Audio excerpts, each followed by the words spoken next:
Hi everyone, welcome back to Borrow and Build.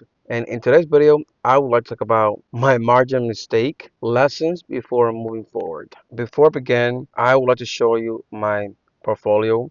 And right now is at 26,000. And later on today, it was around 26,000, almost $300.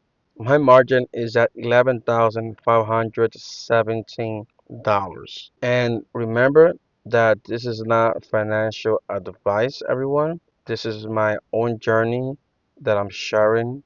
Do not take what I say as gospel because at any given moment, I could just, change my situation. And I don't want to be accountable for anyone's action. Please do your own research. If you like this type of content, please do not forget to like, share, and subscribe. Also, comment and stick around. And thank you so much. This is the amount of money that I'm trying to float with my Robinhood margin account.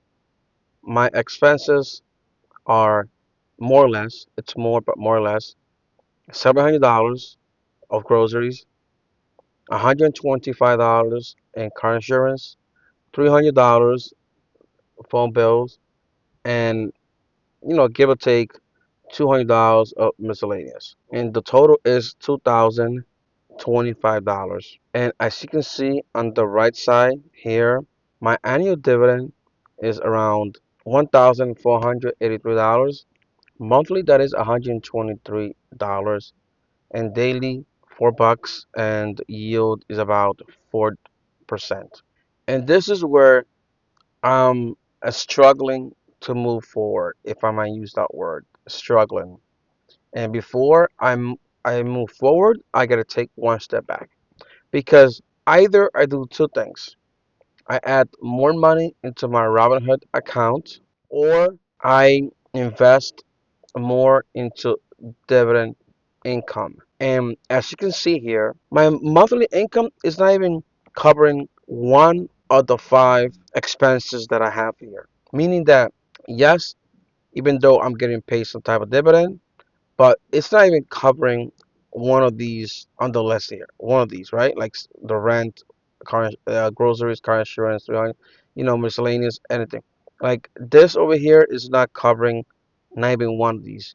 And this is where I gotta fix this before I move forward. And one of the things that I have to do is add more dividend income. That's the only way I can move forward because I noticed that, for example, I'm gonna go over here. I'm gonna go to deposit. I cannot move forward unless I fix this. I either need more income or add more money. And the route that I've chosen is that I have to invest into more income because I have to understand. My thing is like I want to invest in the S&P 500 and growth ETFs, etc. Like SPYM, which is like the S&P 500 equivalent. And even though I'm about 23%, sometimes it goes up to 24%. Even though that I'm making a 4,300 total return, it's not enough because the more margin I use, the more money I withdraw from this. Like if I don't have a big enough account, then my withdrawal amount kind of lowers, like goes down. And I'll show you that when I started investing, my withdrawal amount was about 10,000 more or less. And now that even yes, I'm adding more money into my Robinhood account. I'm buying assets. I'm using my credit card. I'm following all that. But at the same time, like I need to invest into like dividend income because when because the whole point is that I should, if God forbid something happens to my job or something happens to me, like I'm able to live off, from my brokerage account, like my dividends to pay my lifestyle. And that's where the error is at. This is where I gotta fix. Because let's say that if I sell, I'm not gonna do it, right? But if I sell SSG, like you see here, my market value is $9,000. If I sell that, my margin is gonna go, to let's say 2,000 in margin, which is a huge difference. And I could, my margin is basically is gonna be wiped out if I sell SHG. But I don't want to do that. What I'm trying to do is that I'm adding more money into like CLM, QDTE, YMAX, and when let's say when I have a certain amount of shares, I'll go to another dividend paying stocks, and because I want like that income to basically pay off my expenses. And once it pays off my expenses, I can then go ahead and invest in growth and follow what I want to do, which is not rely so much on dividends. In a way, you have to rely on dividends, right, for what I'm trying to do, but not to rely so much on dividend and just focus on the total return, the S&P 500. But to be able to do that, I need to invest more into income, into dividends. And once those dividends pay my lifestyle, whatever the amount I'm trying to float, whether it's 3,000, 2,500, or $3,000, once I'm able to cover that with my dividends, with my assets, then I can follow my dream, which is invest into growth ETFs.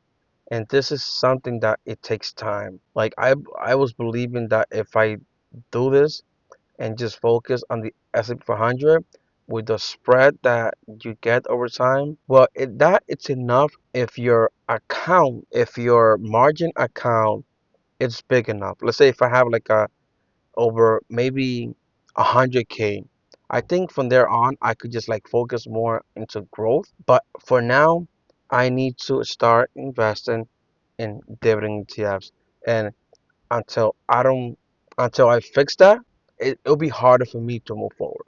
So this is something that you're gonna see in my channel, that I'm going to invest more into grow dividends instead of growth. Guys, this is like one thing that I gotta do to move forward, and it's a short video of an update in my account and what was happening.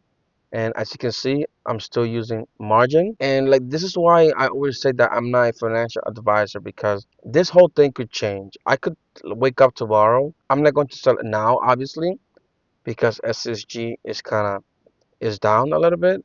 Not a lot. If it, well, 1.37%. But if I wake up tomorrow and want to sell this, just to bring my margin all the way to, drastically, I could just do that. That's why I'm not a financial advisor. And I'm just here to show, you guys my journey. And thank you for watching, right? Hopefully, I'll see you next time. I'm still here. I'm still hustling. I'm stacking. I'm buying assets, investing my paycheck, using my credit card to get that 1.5% cash back, rinse and repeat, and along the way, I will amend certain things. Hopefully, I'll see you in the next one. Bye for now.